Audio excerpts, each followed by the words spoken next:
Hello everyone, my name is Ajay Dholakia. I'm back continuing our conversations from last time. So let's recap a little bit of what we did last time. The part one we focused on models in the field of AI. And basically we walked through four different categories that you see here. The model as a concept, which is a simplification of a complex phenomenon. We then dug into AI models and talked about neural networks, which is a very popular way of creating models for a wide class of use cases. In particular, we talk about computer vision as an area that includes image classification, object detection, and so on.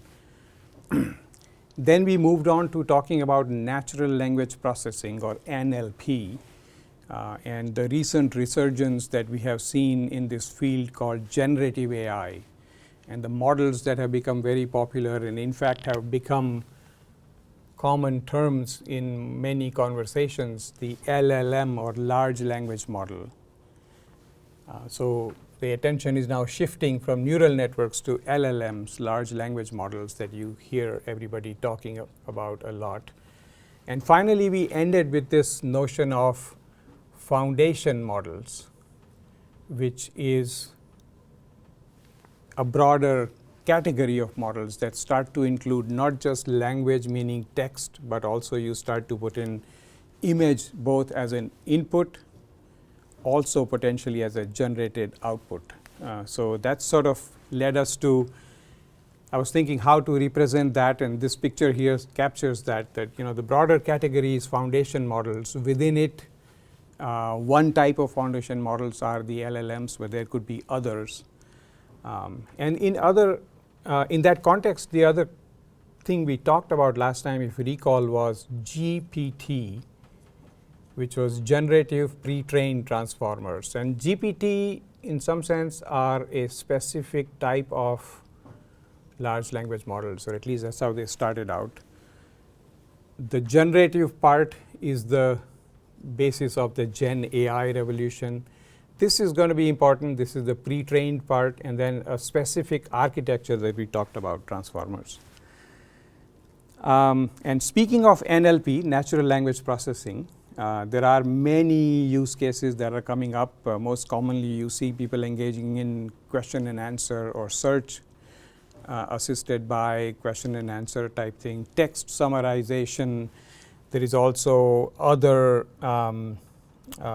use cases, translation, either live or machine to machine, and so on. There's just a host of other use cases coming up in this category. So with that background, what we thought today is dig into a little bit of the preparation or the steps required to prepare these models for usage for these type of use cases here. So not surprisingly, the first thing you have to do is prepare the data, because remember, models are trained or prepared by looking for patterns in a large amount of data.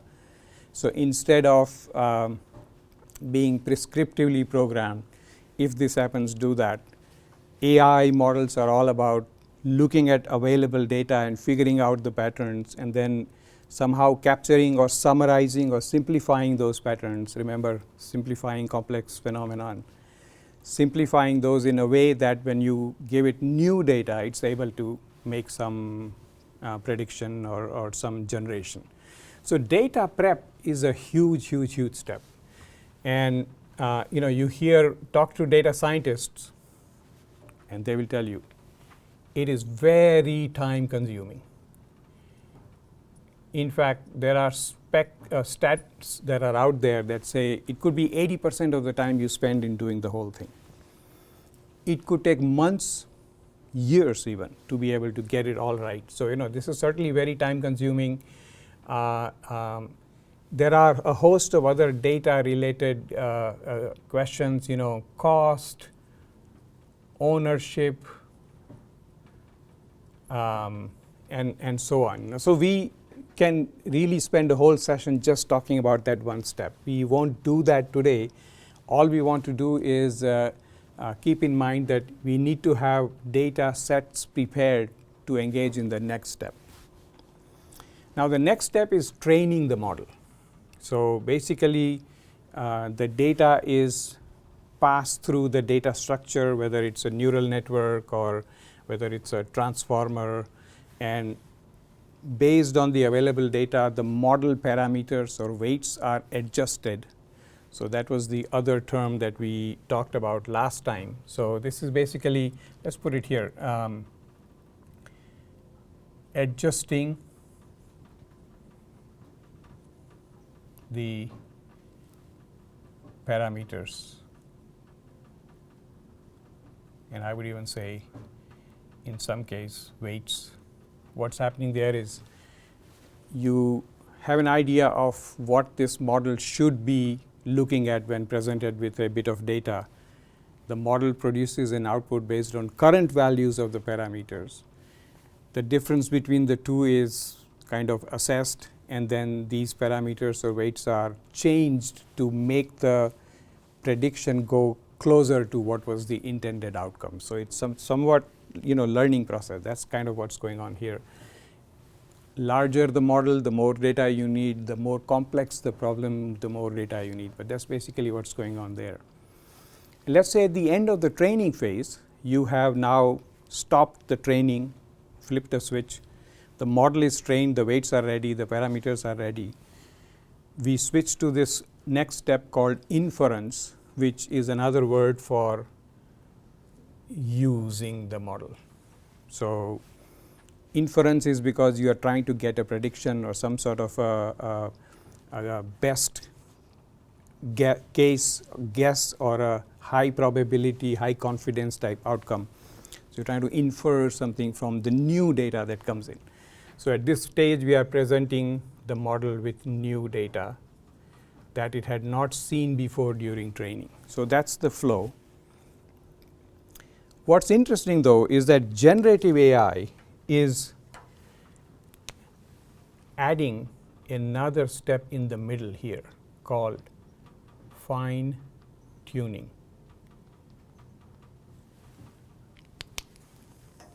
And in fact, this takes us back to this term that we had highlighted here, this P. Remember, the P that we're talking about was, and it's worth writing it out separately, pre-trained. Prior to this generative AI boom, people were used to training a new model for every use case. So, if you needed to do some task for certain types of images, you trained a model. If anything changed, you went to another model and you trained it again, and then a third use case would be a third model, and all that sort of got combined into large models or foundational models that you created once. Basically, they get pre-trained. They are so large that the training effort itself is very high, and so it's better to have them pre-trained and ready to go. So, that's the P part of the pre-trained model. And then we get into, okay, how do we use this for, let's say, with new data? So, a typical flow in a Q&A or search type situation might be there is a query which is presented to, let's pick in this case large language model, and a response is generated. How does the model know how to create a response? Well, it has the generative capability.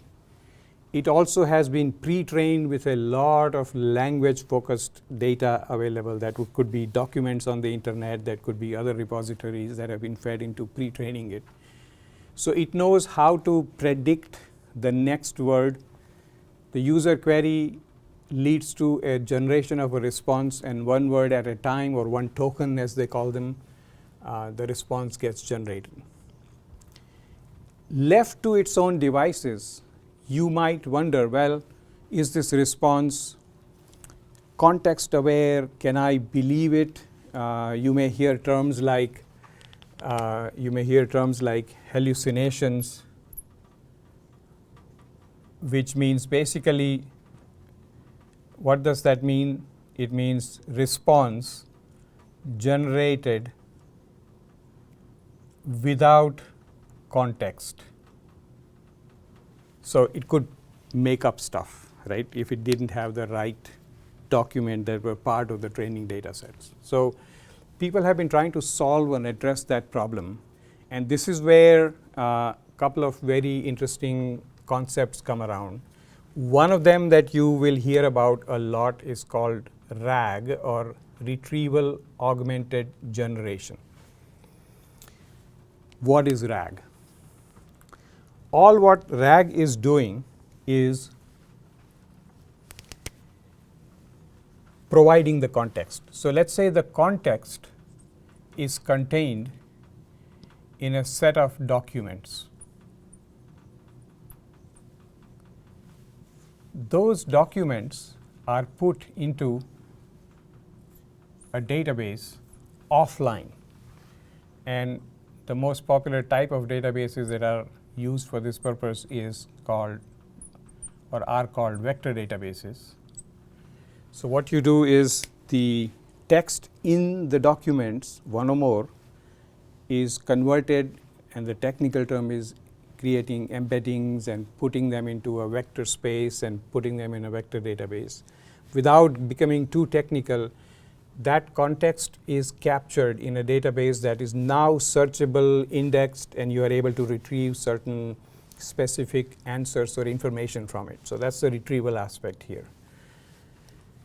The retrieval is augmenting the LLM. So what's happening there is that the LLM now comes down to this database. A query comes in, the LLM says, I don't think I have the information available. Is there something that I can use? It knows it can use the vector database for obtaining that information.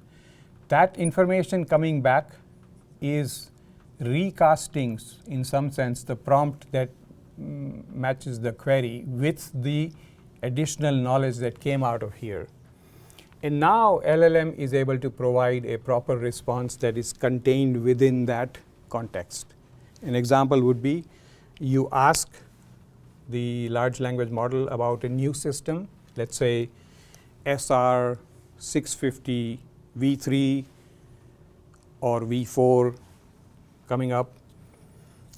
It so happened that the LLM itself was pre-trained 2 years ago, before these systems were around. So it doesn't have the necessary information. It has not seen any documents. So if you just ask it to create a response, some question about those systems, it may make up something. But now we have product guides, we have white papers, reference architectures. You create that context for that particular system in this vector database, and then the user query is actually getting back with very targeted, very specific response that came out of those set of documents. So that's RAG. One other thing that we want to connect before we are done today is this notion I mentioned of fine tuning. So this is one way of helping an LLM obtain context information. The other way is to actually take a combination of prompts and documents and quote unquote bake them into the model. So fine tuning the model is actually a good thing to note down here would be update LLM parameters versus here we were just augmenting, right? That was the word here. So it left the LLM alone and we were augmenting. This one is basically taking that information and running a bit of training so that, and that little bit of training we do is what we are calling fine tuning. So the information or the context gets baked into the model parameters. In that case, now you can use the LLM because it has acquired that additional context information. Now, where would you use this? One of the key areas that this is being applied is domain-specific models or LLMs, foundation models, in general models, right? So domain-specific, let's say you are in healthcare. You know that all your queries are going to be based on information looking to get answers in that domain. You can create a domain specific vector database, or you can bake that into the model parameters themselves. And that's the other technique. Why would you do this? Because then you are not having to maintain this additional step. It's just part of the original flow that we just mentioned earlier. Just the LLM gets modified, and then you can make some further efficiency modifications. You know that this is specific to the domain. Maybe you don't need a very large model. You can do with a mid-size or even a small model. We can, that's a whole other topic of picking the right models and sizing them and so on. But you can sort of foresee that there is this natural tension between RAG on the one side and fine-tuning on the other side. And this is not very surprising, because as humans, when we are asked questions, we could go into our file folder and find the relevant document before we answer the question. Or we study it before, fine-tune ourselves, so to speak, acquire that knowledge, bake it in, and now we are ready to answer the queries without needing to go access. The last point I will make is, why not both? Right? Learn or fine-tune, but also have some ability to augment. And this is where the latest research is going. So I'm sure you'll be hearing more about these type of systems. But today, what I wanted to lay out in front of you are that the steps needed to prepare the models for use, what we have been used to, data preparation, training, and then inference, has been augmented, to make a pun here, by this fine-tuning step that you could potentially deploy. And in particular, where we are looking to do generative AI type solutions, we have a couple of ways of providing the context information that helps reduce or eliminate hallucinations, which has been a known problem. You can either attach it into a vector database offline, and then the LLM is programmed to be able to access that, or you can fine-tune the LLM and just bake that info in there, and so the questions generate responses that are using that additional information. And typically that's being used more in the domain-specific space.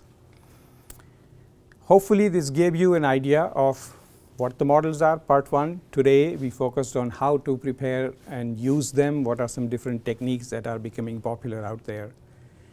And in future we can get into talking about what does it take for a given use case, which model, how big a model, how much infrastructure do I need to be able to run them, how many users can I support.